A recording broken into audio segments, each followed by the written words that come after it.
Hey folks, with the recent announcements from Carnival Corporation, there's been a lot of discussion of, well, are they discriminating against people with mobility scooters? Are they trying to kick off people with mobility scooters? No, they're actually not. They're starting to enforce the rules that had been there all along for safety reasons.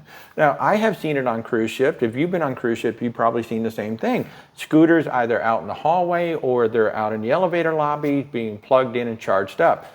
According to the cruise contract, that is not allowed.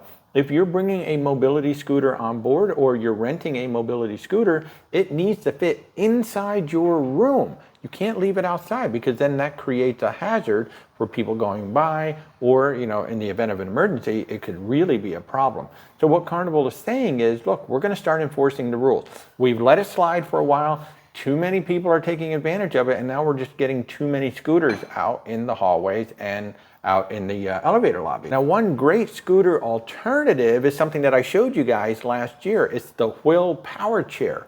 Now, this thing is much smaller than a standard size scooter. It's basically a chair, and you drive it with a joystick in your right hand, and it will fit into most any stateroom. They even have a version that folds up. Now, not only does it fit into most staterooms, and it doesn't take up near as much room as most of the mobility scooters that you've seen out there, to charge it up, the battery just pops out. So it's even that much easier to charge up. You can charge it in your room very easily because you just take the battery out and you plug it in. So Carnival is not discriminating against people with mobility scooters. They're not trying to kick off people with mobility scooters.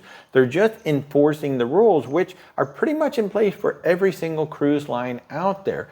If you're going to rent or bring a mobility scooter onto a ship, it has to fit inside your room, and you need to keep it inside your room at night. You can't leave it out in the hallway. You cannot leave it out in the elevator lobbies to charge up at night.